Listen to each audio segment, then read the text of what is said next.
The following is an exclusive presentation of WI Garden Media, the voice of Garden Talk Radio.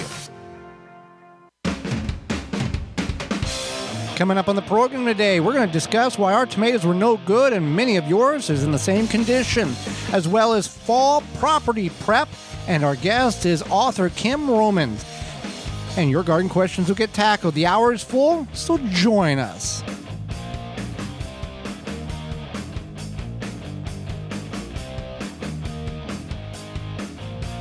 You are listening to the most informationally packed hour of garden-focused radio in the country and on the internet with your host, husband and wife team Joey and Holly Baird. This is the Gardening with Joey and Holly radio show. Thank you so much for tuning in to another episode of the Gardening with Joey and Holly radio show. I am your host, Joey Baird. Beside me is my wife, co-host, best friend, and gardening partner, Holly Baird. This program is for you, about you, to help your garden grow better, to maintain your landscape, grow healthier trees, make your grass look greener, as well as preserving what you grow.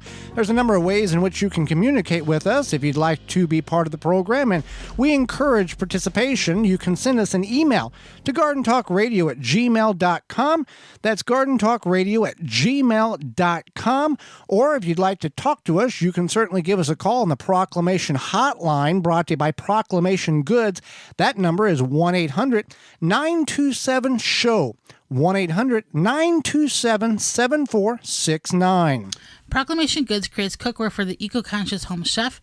Their pans are non-toxic, have a lifetime warranty, and are made in Wisconsin.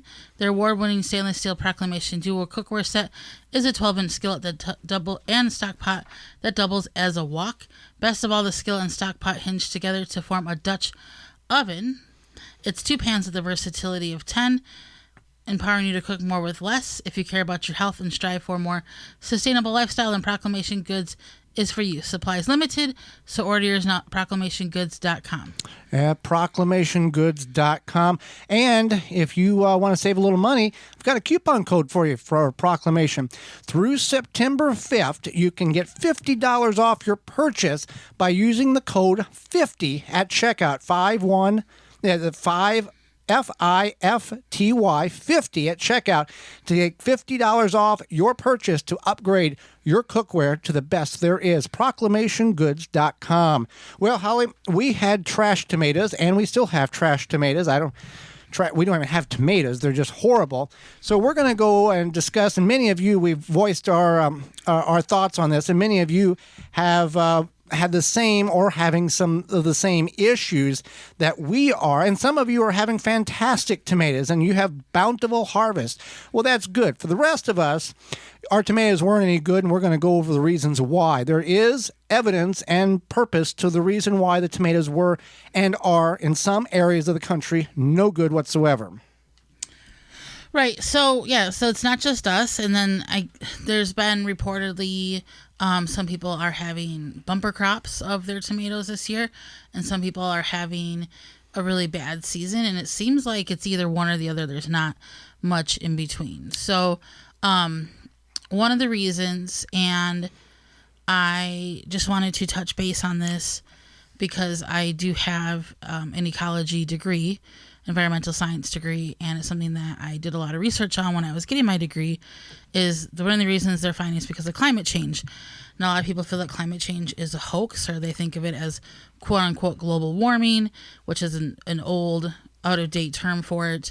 But there is a lot of scientific proof and evidence that shows that climate change is real. Well, we also have seen, if we look over data over hundreds of years, the fluctuation of cold and warm and cold and warm. Absolutely. So what you're saying is that for people who may not think climate change is a thing, you're saying that it may be a thing, but man may have helped slightly, but the historical ups and downs of climate warming and cooling is a normal thing. It can, yes, it is. But however, yes, many climate scientists all agree that we are in a climate crisis. You can do your own research on that.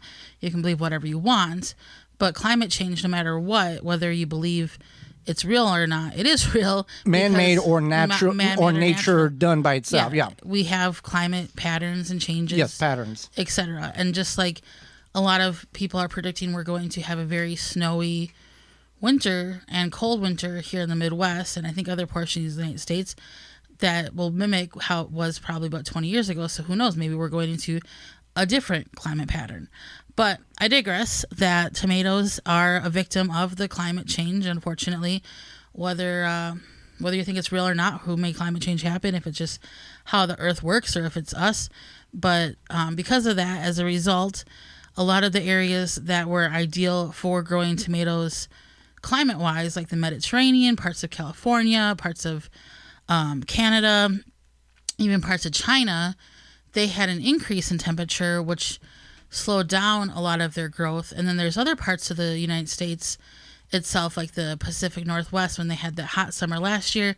Now they're having a cooler summer, and this changed their tomato growth as well. In the Midwest, it sounds like it's kind of hit or miss from the people we talk Right. to.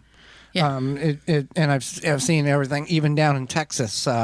Follow some groups there on the social media platforms, and it's kind of patchy here and there due to, and we thought it was ours for just a couple of weeks, that our plants were stringy and not very bushy at the big garden, and then we thought, well, we did bring compost in. We have planted them in the same spot a couple of years, probably more than what we should have, but we did add the same plants that we started indoors in the front yard here at the studio, and they are still short, stocky, not doing very well at all.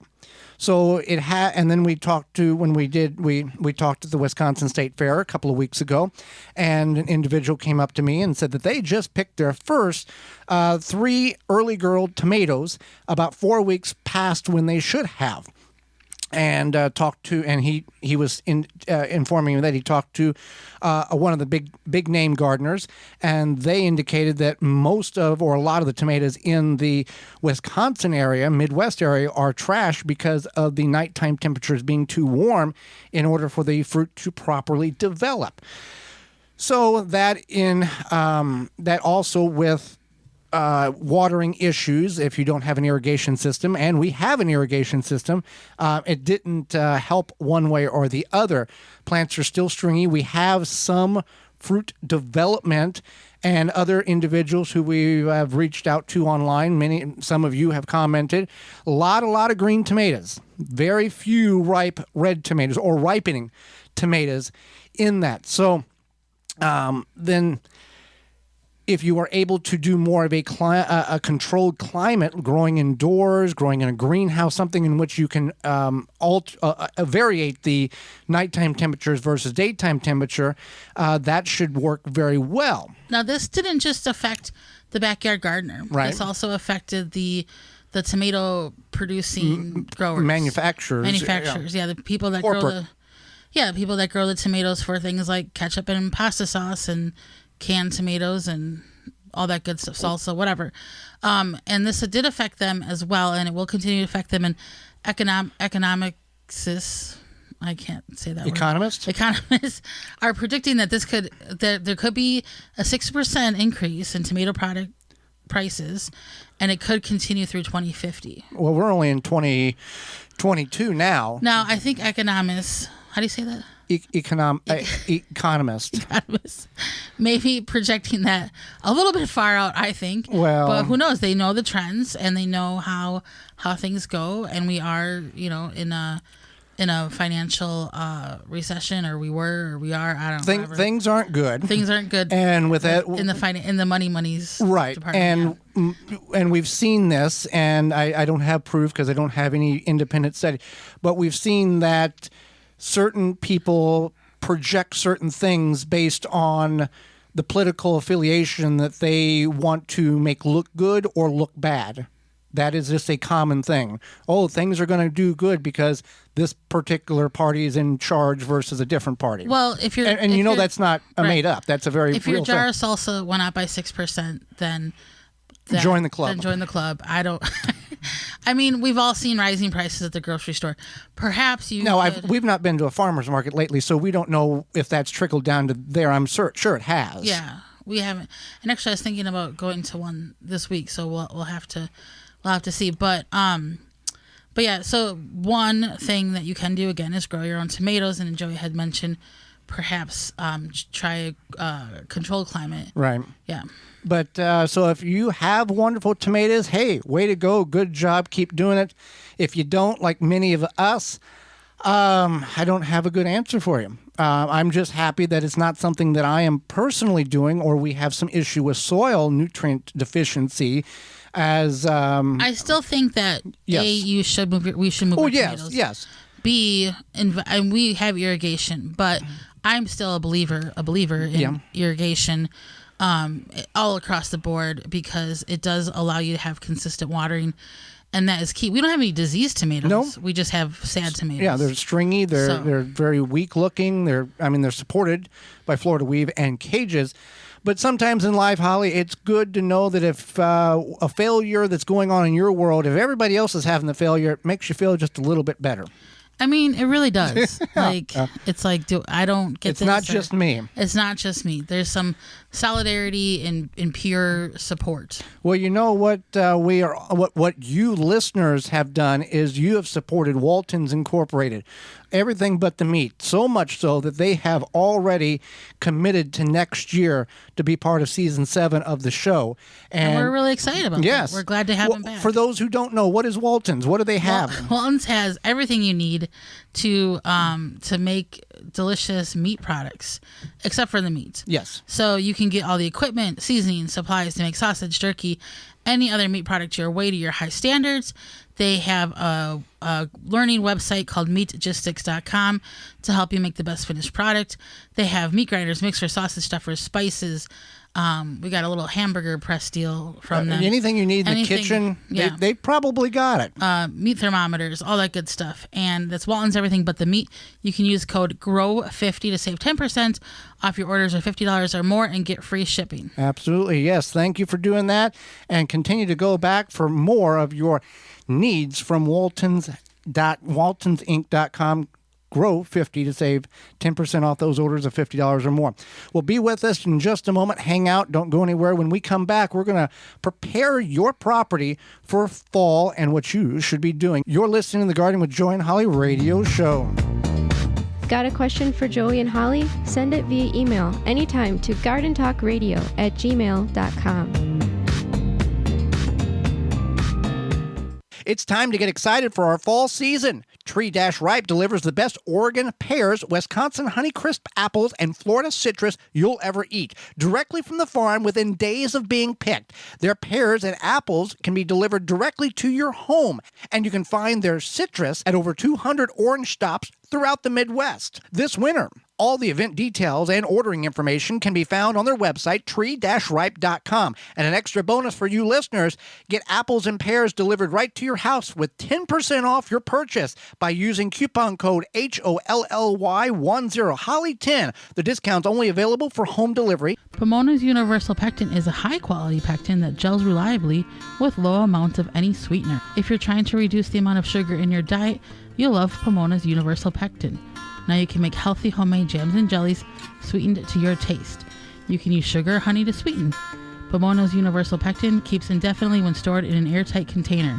Easy to use, versatile, and comes with directions and recipes in every box. Find out more and where to buy at PomonaPectin.com. Also available at natural food stores and online. Japanese beetles show up in summer for a feeding frenzy in your garden, and they are the worst party guest. Feeding on leaves, then laying eggs in your lawn for next year. Japanese beetles can decimate your plants and trees. Protect your plants with Japanese beetle traps from Rescue. New this year, Rescue has refill lures to use the same trap again the next year. Made in the USA by the makers of the popular Rescue Fly and Yellow Jacket traps. Learn more at rescue.com. That's RESCUE.com. Take the guesswork out of composting with hot bin composting. Quickly break down food scraps within 30 to 90 days. Find out more at hotbincomposting.com. Thanks for listening to the Garden with Joe and Holly radio show. As you've heard through the program, many companies offering coupon codes to help you save on great products. If you've missed any of those coupon codes, you can go to our parent website, the WisconsinVegetableGardener.com, and click on the Money tab at the top of the page, and they're all listed for you. The Gardening with Joey and Holly radio show is brought to you by the following: Pro Plugger, Chip Drop, Bellbuster, Johnny Appleseed, Ivy Organic, Milkweed Balm, Walton's Incorporated, Bloomin' Easy Plants, Jung Seeds. Find all sponsors at the WisconsinVegetableGardener.com and thank them for their support. Welcome back to the Gardening with Joy and Holly radio show. Thank you for being with us on another weekend. How's your weekend going? Ours, we'll let you know next week how our weekend turned out. Well, Holly, we talked about watering is a priority in all gardens, and whether you have trees, shrubs, bushes, vegetables, house plants, whatever the case is, sometimes we forget to water. And with Tree Diaper, it takes the forgetfulness that we have out of the equation. Absolutely. Tree Diaper is a revolutionary watering system that slowly releases water on the base of any tree or plant as the soil dries. The Tree Diaper is filled with water from rain or when you water, and slowly releases the water over 3 weeks. No overwatering, underwatering to worry about. It works. Yeah, with the Tree Diaper, every time it rains, the Tree Diaper recharges. No pipes, hoses, or electricity needed. You can water your plants and trees, whether they're down by the house, the road, the back 40, etc. It works under mulch, too. Whether you're a first-time gardener or advanced, Tree Diaper will improve the way you water your plants. Made in the USA, you can find all the information and sizes they have available at treediaper.com. That's treediaper.com. Well, fall is summer. The great line from the office, Holly. Summer had to end sometime. You know, when Michael's looking at the tree in the park. So summer has to end sometime. I mean, I'm excited. I'm like, you know, when Dwight wears the pumpkin on his head. For you, if you've seen don't put pumpkins on your head. That is not a good thing to do. Not especially my head. Nobody's head. You don't put a pumpkin on anybody's head. Don't do that. It's bad. Anyway, but Dwight can do it. So we'll let that be for him. Yes. So there's a number of people now who watch The Office that are very excited. Yeah. Yes. Those are the money beats. You want to think about your fall prep. Right. And there's many things in which, based on how large your property is, if you got 100 acres or you got 1 acre, or you got a fifth of an acre, there's things in which you can do. The list is longer the more acreage you have, obviously.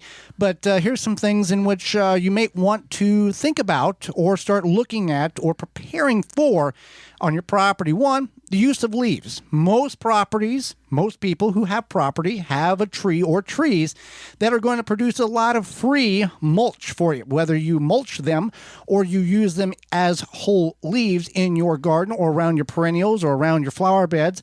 That is free. Don't give it to the city for them to compost. Compost it yourself or just make a big pile in the corner and use that stuff. It's free. Don't give it away. I learned today that so like maybe you don't want to do anything with your leaves and you just mow over them and you let them do their thing because they biodegrade in like 3 months. Right. Nothing wrong with that. No, but I've learned that some HOAs or housing, whatever those people are called, HOAs. Yeah, HOAs. Homeowners associations. Yeah, some of them don't allow you to just let your leaves sit. You have to. We don't have it. Yeah. That's a whole other show. No, it's a whole other show. But so if you have a friend who has an HOA that can't let their leaves sit and they bag them up or whatever, take them. Yeah. If they're not going to use them, take them. And you don't. Here's the thing with the leaves when they fall on the ground. There's some people that may be concerned. Well, if the grass was sprayed with a 2,4-D or a weed and feed or something like that. If the leaves set on the grass long enough, will it absorb that poison? And then when you put on the garden, will it disperse that poison into the garden? No, it's not going to do that. That poison is in the leaves. Nothing that I've seen shows that if the leaves set on the grass for X amount of time, it will absorb into the leaf. And so save the leaves, get the leaves from other people. Leaves are a fun activity to let the kids play with, but also your garden likes it too. There's a lot of it's living. It's a mulch. It's a free mulch. You don't have to do anything for it. Another thing you want to do is look at, if you care about your lawn, you can feed your lawn in the fall, Holly. Yeah, so that's like a thing. I don't know a ton about lawn care, but I do know that you feed your lawn in the fall. You can also seed in the fall too. You can also seed in the fall. And I had mentioned, I think last week, that my sister was 2 weeks ago when we had Steve Bender on. Oh yeah. Yeah. That my sister was seeding her grass in this one portion of her front yard, and it's been very successful. So I should remember to tell her to feed her lawn this fall. So what you're going to do is you're going to, a week after you mow the lawn for the last time for the season, or what you hope is the last time for the season, is you apply a slow release granular fertilizer. So you would go to your local garden center and say, hey, I want to feed my lawn. What's a good slow release granular fertilizer? Well, you want to do your research because they will push whatever the brand is or the big boy brand, or you want to figure out what brand is best for your. I mean, you should do your research, but maybe you don't have time. So and then you get a Chapin fertilizer spreader, and away you go with feed your lawn. It's highly recommended to use a fertilizer spreader. For proper distribution. And it's not hard to push. If you can push a lawnmower, if you can push a shopping cart, you can push a fertilizer spreader. Not bad at all. Now, your sister, my sister-in-law, she seeded grass in the front yard. She went with the more, I guess, economical way instead of purchasing sod and laying the sod in. That is an option. You can do that. Either way, you do need to make sure you have enough time from the time you put that in the ground for it to take off or root before the hard winter comes in your particular area. So you want to feed the lawn if you care about it. Don't if the bag says do XYZ, don't add more XYZ to it. You're going to waste material, you're going to waste money, and you're actually over-fertilizing is just as bad as under-fertilizing or not fertilizing at all. A lot of times fertilizer works, well, most of the time, it works at the roots. So you're feeding the roots. A lot of them do have a high nitrogen component, but a lot which is the first number on your bag. Which is, it adds the green to the grass, etc., green to your plants. But a lot of them also have a lot of phosphorus. That's the one that does the roots, right? NPK. K is potassium. Yeah, phosphorus. And so what will happen is that if you overdo it, the roots will grow, but then they'll choke each other out, and then that becomes a problem in itself. But now, based on where you're at, versus if you got warm season grass or cool season lawn, it depends on when you feed it and what you feed it with. So one measurement or one type doesn't fit all for this. We're speaking more of the northern climate gardener. We've had a tremendous amount of downloads from this is a duplicate. What you're listening now duplicates as a podcast on our parent website, the WisconsinVegetableGardener.com, and all podcast platforms. And we've seen a tremendous amount of downloads out of the Dallas and Sacramento area the last couple of weeks. So thank you for that. I have some theories on why that is happening, but I'll keep that to myself. But thank you very much for that. What's another thing, Holly, in which we need to think about before the winter comes? You want to look at your tree limbs. Look up. So if you see Widowmakers. Do you know what a widowmaker is, Holly? Yes. Okay, well, yeah. How would I not know what a widowmaker is? I don't know. Just stop it. Okay. For those who don't know what that term is basically any large tree or branch that could fall off. This is so sexist, by the way. Well, I didn't make the term up. I didn't. This is not me at all. That would fall off of a tree or what have you, or a tree that would fall over. Say you send your. It would go either way. If a woman was camping or got hit, it would be widowed. That's a widower. A widower? Yeah. Okay. All right. Anyway, so it's an old school logging term, basically. So you send your spouse off to go logging, and then they do some situation where the tree falls on them, and then you become it's used in camping as well. Send your man friend out to the woods. Okay. But you want to look up because as the wind blows and the snow and the ice load and all of that, these things can fall on power lines. These things can fall on your house. Now, it could be a power line killer or whatever. Yeah. If you see this dead in the canopy, dead. I don't want to say dead growth because it's dead, but it's not growing. You want to remove that. If you cannot safely remove it, then you want to hire a certified arborist to come in and get that out of your. Off the tree, because the reason this is important is because if you live in a climate that has snow and that huge branch, even if you live in a climate like in the Boston area, they have hurricanes come through. We're on WCRN 830 out there. Them things are projectiles, and you want to take care of these things before tomorrow, when the next day is the storm coming. Right, and you proactive. If you're not sure about it, even if you might not want to remove it or don't think it needs to be removed, contacting an arborist is smart either way. So you can get a a good guess on what's going on with it. Right. So yeah, we can do that, and we want to hire a certified arborist if we can't do it ourselves, Holly. Absolutely. So you also want to pull weeds that look like they are going to go to seed, so that you're not leaving those seeds in the garden to come back up. Right. Back up next spring. With the arborist, people are like, well, I don't want to pay $800 for the. Okay, so let's look at the alternative. You don't pay $800 and you try to do it yourself and you have no business doing it, and you've got a $15,000 hospital bill, if not a funeral. Right. So there you go. Pulling the weeds out if they're going to seed.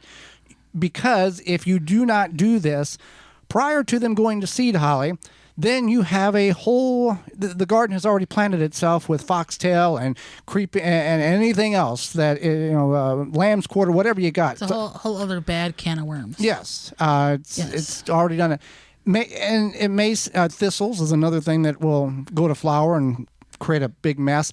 One thing I want to touch on, aside from make sure you pull those weeds, is if you have any diseased plants, you want to toss those. You don't put those in your city to pick up. You don't put them back in your garden. You don't put them in your compost.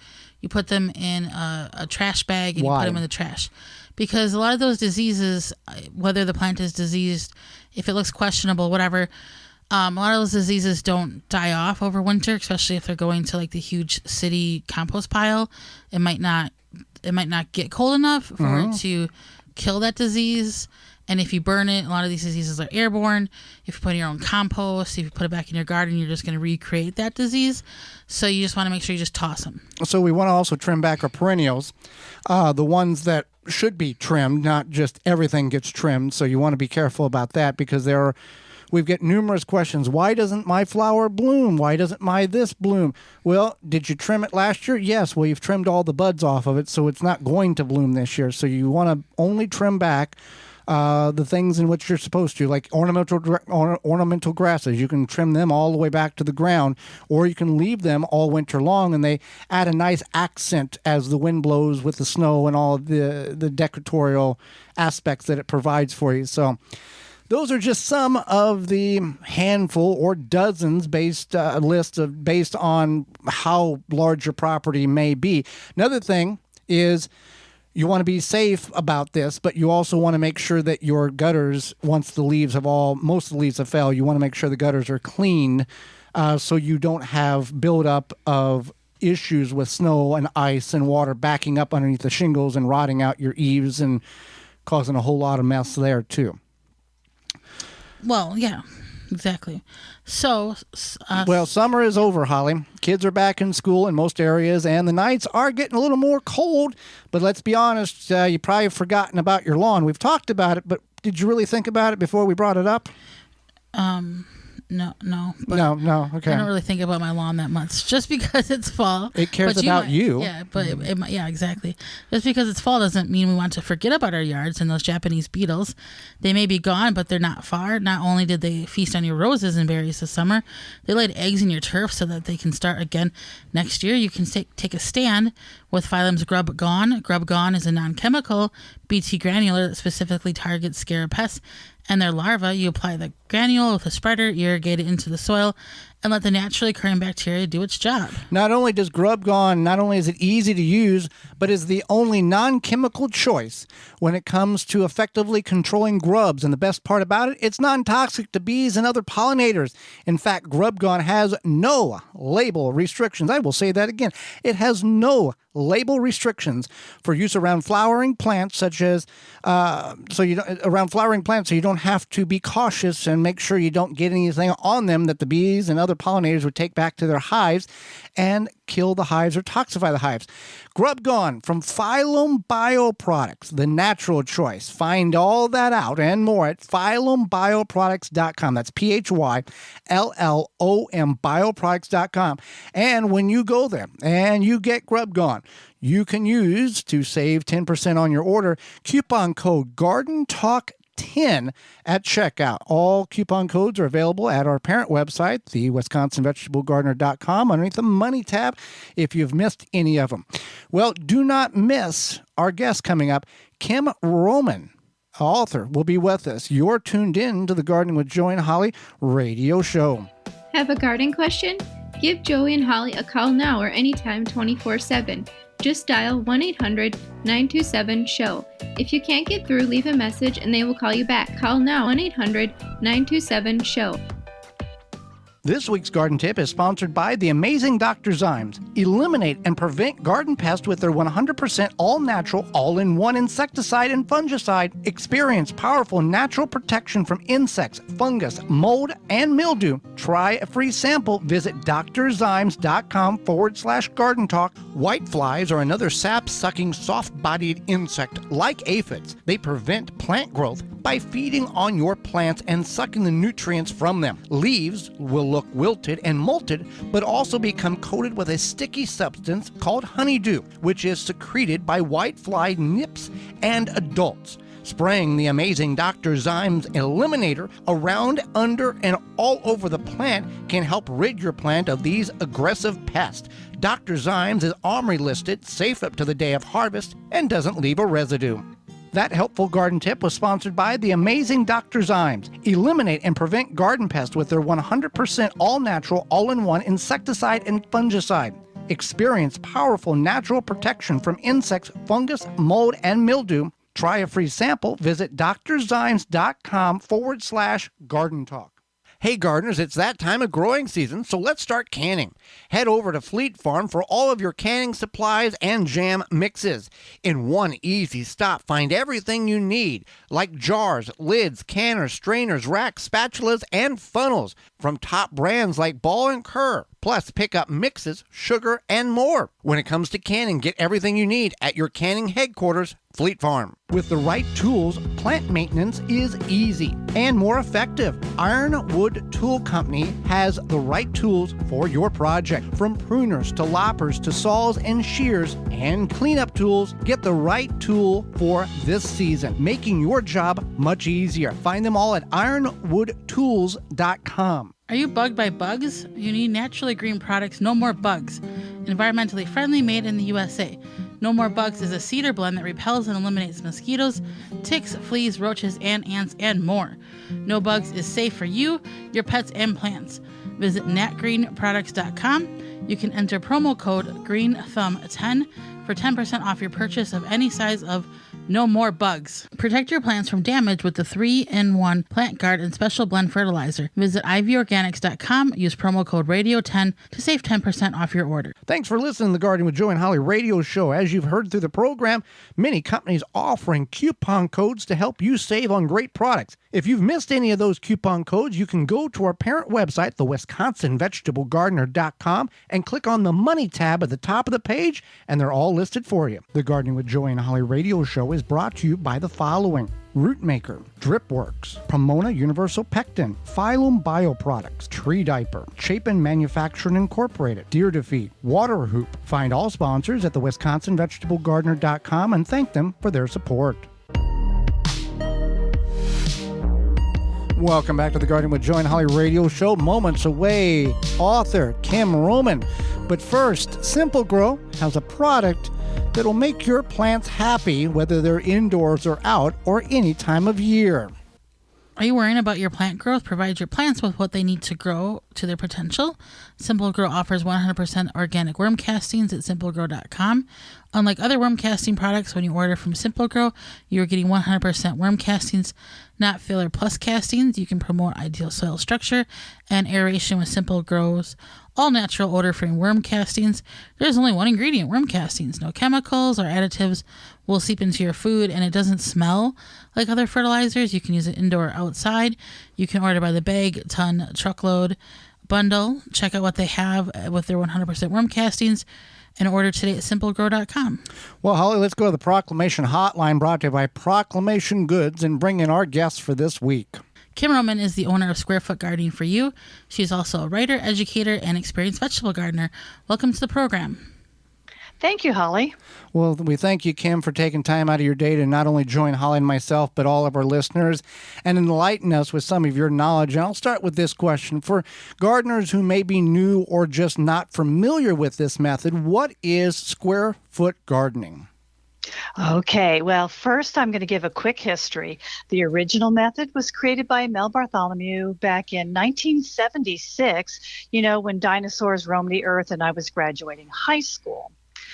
And it was unique because he was not a horticulturist and not even a master gardener, but he was a civil engineer and an efficiency expert. And when he retired, he took up gardening and hated it. Back then, remember, it was single row gardening, and it was way too much work, and many common practices didn't make sense to Mel. He went from coast to coast and asked gardening experts why this and why that, and of course the answer was always the same, and that's because it's the way we've always done it. Now, the original method was an in-ground method, and that worked really well for most people, but some of them were still having, problems and not as much success as they wanted. And when he had 10 major improvements, the most prominent being not using your native soil and using a raised bed, well, he changed to the all-new square foot gardening in 2005. And it's even a lot easier. So at that time, he also created the Square Foot Gardening Foundation and trained certified instructors. Now for the method. In a nutshell, you're going to find a level piece of land. You're going to mow the grass on the lowest setting. You don't need to remove the sod unless it's really craggy. And then you're just going to kind of scrape it off with a shovel. You're going to lay down a layer of heavy-duty weed cloth or cardboard, place a bottomless raised bed. Basically, it's a frame made from just 4 pieces of lumber. You put that on top of the cloth. A typical configuration is a 4 foot by 4 foot, and you're going to fill that with the great growing medium that we call Mel's Mix, and I'll expand on that in a little bit. You're going to put a grid on top of the mix, and virtually it's just a visual divider and kind of divides the raised beds into approximate 12-inch squares, and then you're going to plant. Now, compared to that traditional row garden I was talking about, you're going to get 100% of the harvest using just 20% of the space, 10% of the water, 5% of the seeds, 2% of the work, and virtually no weeds. Who's in for that? Yeah.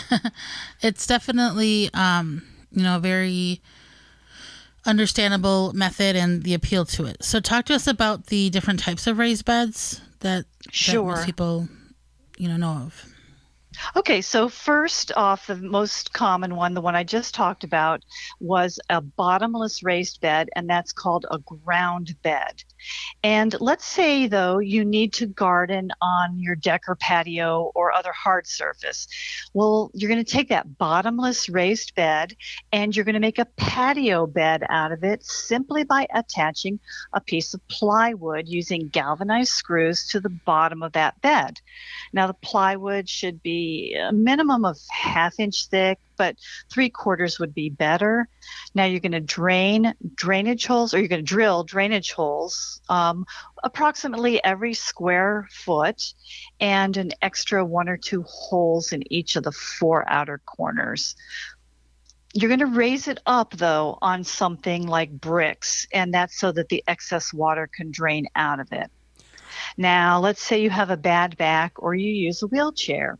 Now, that patio box, all you have to do is attach legs to it, and you've got a tabletop or elevated box. Square foot gardening is all about inclusion and customization.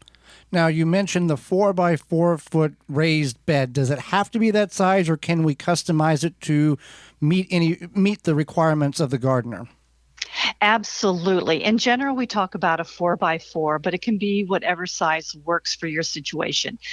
Generally, a 4 foot raised bed, the average human can reach in and work in the center squares about 2 feet. So that works just perfectly. But if you're talking about children or more petite people, they can only reach in 8 inches. So you would use a 3 by 3.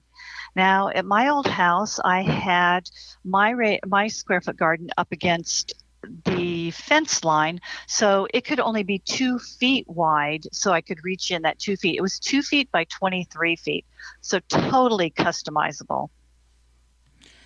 Okay, great. So you said you were going to talk about Mel's Mix, and as you promised, could you tell us more about that? Sure. Mel's Mix is the growing medium that we use, and by volume, it's 1/3 peat moss or cocoa coir, cocoa fiber, 1/3 coarse vermiculite, and 1/3 of a great blended compost made of at least 5 different ingredients. Another substitute for peat moss, though, would be pit moss, P-I-T-T, pit moss, which is made from recycled paper. Unlike peat, it is going to deteriorate a lot faster, so you're going to kind of need to add that every year. And it's been really impossible to find coarse vermiculite since the pandemic. So the Square Foot Gardening Foundation is saying that you can use like 2/3 compost and 1/3 of peat or cocoa or that pit moss. It's not optimal, but it is doable. And you really should add vermiculite when it's available. But we're trying to find other substitutes for vermiculite, and I'm trialing a mix that contains rice hulls, Hulls, rice hulls. And again, unlike vermiculite, which lasts a decade or more, the hulls would need to be added to yearly. And that reminds me, in most climates, we are able to use each square foot 2 to 3 times a growing season. For instance, early spring would be 4-leaf lettuces. You're going to be ready with a pepper transplant for summer. And then in the fall, you're going to be able to put in 16 radishes in that same square. Every time you pull something out of a square, you're going to add a trowel of compost, and that's going to refresh the nutrients. So we rarely, if ever, have to use additional fertilizer. Fantastic. So we are talking with Kim Roman, owner of the Square Foot Gardening for You. And I just want to talk about your organization, Square Foot Gardening for You. What is Square Foot Gardening for You? And what is it? Sure. Okay, so I'm not sure the current Square Foot Gardening Foundation policy, but in 2010, when I became a certified instructor, Mel Bartholomew was allowing us to use the name Square Foot Gardening in our businesses. So I chose Square Foot Gardening for You, the number 4 letter U. And my mission is the same as the foundation's, and that's to end world hunger 1 square foot at a time. And when we become CIs, Mel asked us to go into our communities and around the world to teach people to grow their own food. And you have traveled around the world to teach people about Square Foot Gardening. And can you talk about a memorable time or something that was really notable that you just really found a lot of joy in what you were doing that you'll never forget again? Great, thank you. The reason I charge for my classes and talks is so that I can provide classes, books, and gardens to organizations that help the homeless, at-risk youth, and those living in food deserts. And because I'm an Air Force veteran, I also have a heart for wounded veterans. But my absolute favorite moment was being able to teach composting and gardening in Kenya on a mission trip with my church. I want to go back to, you talked about the raised bed model. Now, is that in a video? And how deep, for people who are wanting to create a raised bed square foot, how deep should this bed be, or is there a right and wrong depth? Well, actually, obviously you can make them as deep as you would like, but through decades of just observational research, we've found that just 6 inches of Mel's Mix is sufficient for most vegetables and most climates. You can use an 8-inch deep raised bed, and they're suggested if you're going to grow squash or melons, or if you live in a hot, dry climate. Well, is there something that you would highly recommend not growing in a small space, and why would that be? And something you would really that you would find that would not be good there, and something that would be the across the board successful? Okay, this is a great question. I personally do not like to grow things like bush zucchini because that would take up an entire 3 foot by 3 foot area. That's 9 squares. I'd much rather grow 9 different vegetables in that space. I also don't like growing perennial herbs in my square foot garden because, of course, they can outgrow that single square. Those good woody rosemary and things like that. And of course, mint. Never grow mint in a Right. in a garden in a raised bed. But my favorite success is probably growing melons and vining anything vining, squash, melons, things like that on what's called a squash arch. And my last yard was so tiny that I would never have thought about growing something like spaghetti squash in that tiny yard. But while the vine grew 28 feet long, it only took up 2 square feet of ground space, and the raised bed again was only 8 inches deep. Now, you talk about this arch, and then if you don't have that capability, or you're planting it like on the outer edge so you can allow it to go in the yard and not take over the Sure. bed, is that how you want to do that? You could absolutely do that. I just did not have the space to do that in mind. But yes, absolutely. Exactly where you would place it is on that outer edge. Well, we greatly And appreciate. Oh, go ahead. Yes, go ahead, Holly. I think a lot of people, I know like Joey had to kind of learn this because he grew up on a farm and they had a lot of space to grow Right. vegetables. And I grew up in the city, and you can trellis so many things. And I know that's definitely. Is there like a favorite trellising method you have to make small space gardening more possible? Well, in the book, they do show a very basic trellis that you can make with electrical conduit and nylon trellis netting, which is absolutely fantastic. If people want to know more about that, they can email me. But the squash arch, bamboo poles, I would make little teepees and grow beans and peas up those. Well, we greatly appreciate the knowledge and the time you've offered, Kim, to not only Holly and myself, but our listeners. How can people find out more about you and find your book and books? Okay, great. So my website is sfg4u.com. I'm on TikTok, Facebook, and Instagram. And the easiest thing to search for is at Square Foot Gardening, 4 U, no spaces, or at Your Indoor Food Garden.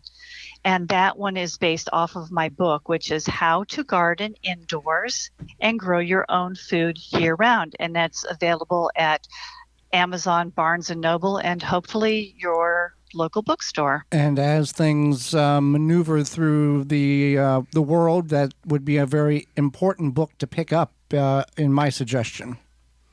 That's my opinion, too. Yeah. Well, Kim, we greatly thank you. We appreciate the time, and thank you so much for being with us today. Thank you, Joey and Holly. Absolutely. And when we come back, it's your garden questions, our garden answers. You're tuned in to the Gardening with Joey and Holly radio show. Got a question for Joey and Holly? Send it via email anytime to gardentalkradio@gmail.com. Jung Seed Company is a family-owned and operated gardening company since 1907 with the largest selection of seeds and plants online. Use code 10TG22 to receive 10% off your order at jungseed.com. That code again is 10TG22. Chip Drop is a website you can sign up for free wood chip mulch delivery right to your door for free. Chip Drop connects homeowners and gardeners with tree services who are trying to get rid of their wood chips. You can also sign up to get free logs and firewood. Go to chipdrop.com to learn more and sign up for a free account. Rootmaker starts your plants off right and keeps them going through harvest. From their seed starting trays with an innovative design that air prunes the roots to their large variety of grow bags, 1 to 60 gallons. Their products will provide you with the harvest that you've never seen before. Visit rootmaker.com and use coupon code RADIO22 to save 15% off your order. That's rootmaker.com. Brought to you by Blue Ribbon Organics, providing locally made organic compost and soil blends for gardens, farms, landscaping, and more. Visit BlueRibbonOrganics.com or call 262-497-8539 to find their products nearest you. When winter hits with heavy snowfall and frigid temperatures, your outdoor furniture takes a beating. What you need to do is cover it with custom protective covers from coversandall.com. They have a bunch of waterproof, tear, and abrasion-resistant fabrics to choose from, and each cover is made with waterproof stitching. Covers and All has a lot of customization options, incredibly easy design, and order process to make covering any size or shape a snap. Visit coversandall.com and use code GARDEN25 at checkout to save 25% off your purchase. Thanks for listening to the Gardening with Joe and Holly radio show. As you've heard through the program, many companies offering coupon codes to help you save on great products. If you've missed any of those coupon codes, you can go to our parent website, the WisconsinVegetableGardener.com, and click on the Money tab at the top of the page, and they're all listed for you. The Gardening with Joe and Holly radio show is brought to you by the following: Tree Ripe, Covers and All, Ironwood Tool Company, Timber Pro Coatings, Blue Ribbon Organics, Natural Green Products, Algae Men, Dr. Zymes, Happy Leaf LED, Rescue, Big Tool Rack, Hot Bin Composting, Proclamation Goods. Find all sponsors at the WisconsinVegetableGardener.com and thank them for their support. Welcome back to the Gardening with Joe and Holly radio show. Another hour almost complete, but there is time for your questions and our answers. If you want to be a part of that participation activity, you can do that by sending us an email to gardentalkradio@gmail.com. That's gardentalkradio@gmail.com. Or you can give us a call toll free coast to coast on the Proclamation Hotline, brought to you by Proclamation Goods. That number, simple to remember, 1-800-927-SHOW. 1-800-927-7469. Proclamation Goods creates cookware for the eco-conscious home chef. Their pans are non-toxic, have a lifetime warranty, and are made in Wisconsin. Their award-winning stainless steel Proclamation Duo cookware set is a 12-inch skillet and a stock pot that doubles as a wok. Best of all, the skillet and stock pot hinge together to form a Dutch oven.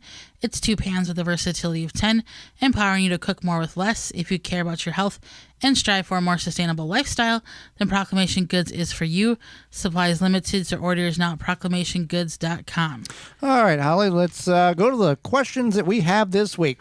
This question is sponsored by Fleet Farm and fleetfarm.com. Any tips on slowing the production of flowers on my basil plants? Thank you. So basil will flower when the temperatures are warmer, and you can pick the flowers off as soon as you see them.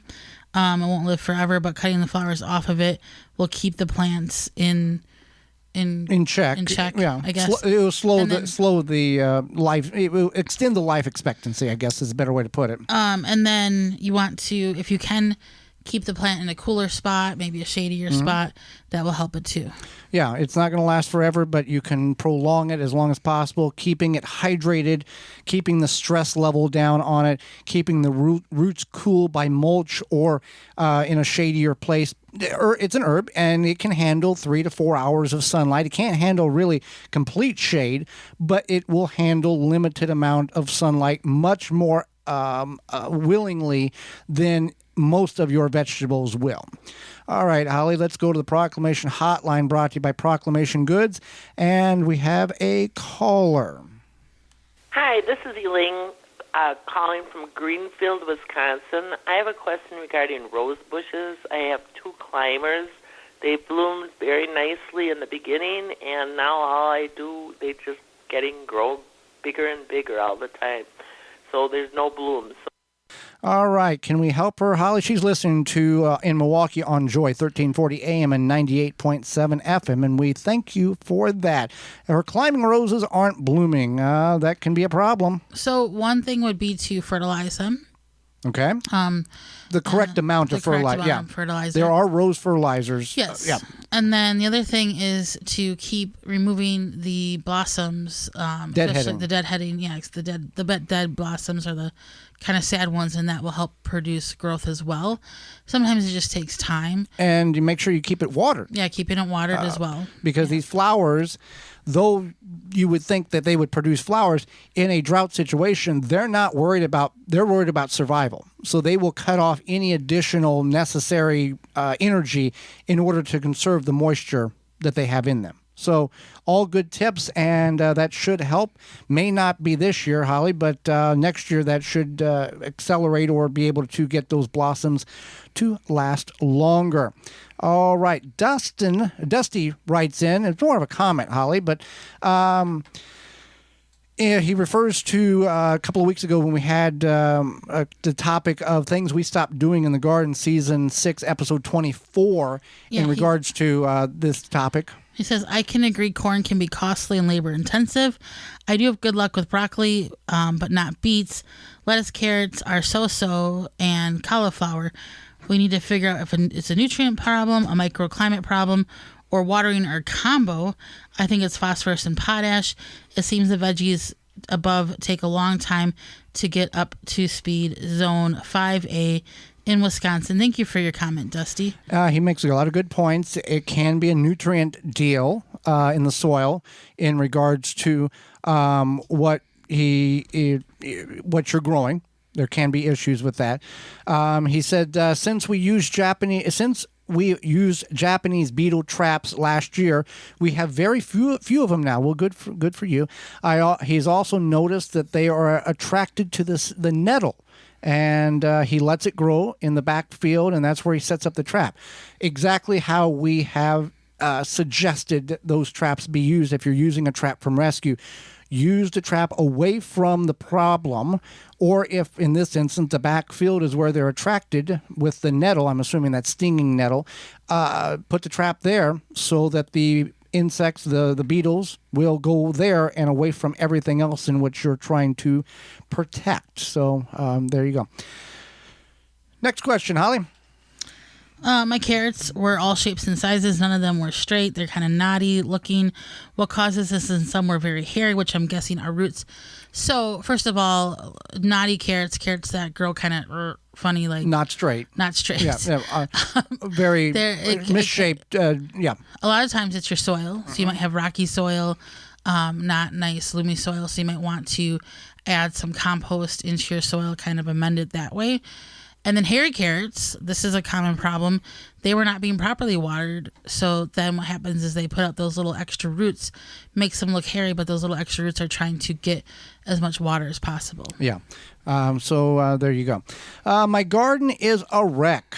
Weeds and the heat and little production. Can I just leave it, walk away, and then let everything die off over the winter and then start over next spring? Or what is best here?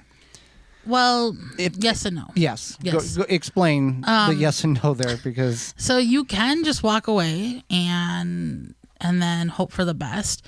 You will probably end up with a weedy garden next year. Mm-hmm. But then you have some alternatives. You can cover it with a nice thick weed cloth. Yeah. And that will, over time, smother a lot of those weeds, break them down, especially in early spring.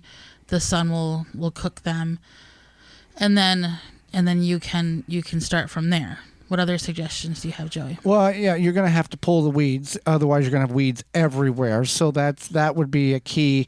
Production-wise, you may be wanting to look at an irrigation system of some sort in order to protect that. Soil test could be something that you would need to look at. In order to do this right, you're going to have a little bit of an investment. So giving up is not the best answer, but I understand the frustration in which one can have when it comes to this. We've experienced this type of thing before, and we've given up, I guess, is what you would refer to being. So, I mean, that's about all I can really give. I know a lot of people seem to be having a weed problem this year. It sounds like, especially in the Midwest. I don't know where this question came from, but you're not alone. I know that. Also, I think a lot of times it's just going to happen. Right. But I would just suggest, like Joey said, pulling them out. That is one thing. Don't use chemicals to spray everything. Don't use chemicals to spray everything. And if you stay on top of it, I know, which isn't always easy, but it does make maybe things, downsize. Yeah, maybe downsize. Consider maybe using containers or some other method to grow that would help you have less weeds. All right, Holly. I pickled elderberries and made juice with them. I forgot to add the lemon juice. Will it be safe to use? I boiled the water for 20 minutes. Is it okay that I didn't put lemon juice in the elderberry juice? I know the lemon juice provides a longer shelf life. Because of the acidity. Yeah, because of the acidity. It's not like your juice is going to taste sour. So what you would want to do is you want to reprocess it. So whatever the recipe calls for, if it's like a half a cup per batch or a tablespoon per jar or what, I don't know what the recipe calls for. You would just do that, and then you reprocess the jars. What you do is you put a brand new lid on them. That's the flat portion. You put them in your canner. You start your canner from cold or from room temperature. I shouldn't say cold, but from room temperature. Ambient temperature. Once the water starts boiling, so you put the jars in there, and then you turn the water on. Once the water reaches that roaring strong boil, then you start your timer, and that's how you reprocess the jars. Right. And it's okay to reprocess certain things. If jars don't seal, or if jars pinch and have a little buckle in them, that's because most likely you've overcranked, you've tightened the jar down too long, and the air can't escape, so that's why the lid is buckled or bent or ruptured. There's certain things like juices you can reprocess, tomato juice you can reprocess, but things like, let's say, pickles, if they don't seal, reprocessing them again... You're going to make them really mushy. You're going to turn into mush. And jam, I think jam would actually, if you reprocess that, I think it would reliquefy itself. So if you want syrup... So what is the alternative if for pickles or jam, if it doesn't seal... Stick them in the fridge. Put a new flat lid on and just slide them in the fridge. You just leave that flat lid on there. Okay. Yeah. If it's not buckled. Right. Okay. Well, with that being said, we are out of time, and we thank you for yours. Did you miss any portion of the program today or would like to revisit it? You can do that by going to our parent website, which is the WisconsinVegetableGardener.com, and clicking on the Season 6 tab at the top of the page. Or you can send us an email to gardentalkradio@gmail.com, and we will send you a link to this show. Tune in next week to the program. We'll be discussing closing the garden, how to do it, should you do it, and when to do it, as well as birding over the winter. Our guest will be popular YouTube channel host of Growing with Gina will be with us. A very popular Midwestern YouTuber that has a great success in her garden. So until next week for Holly Baird, I'm Joey Baird, and we will see you in the garden.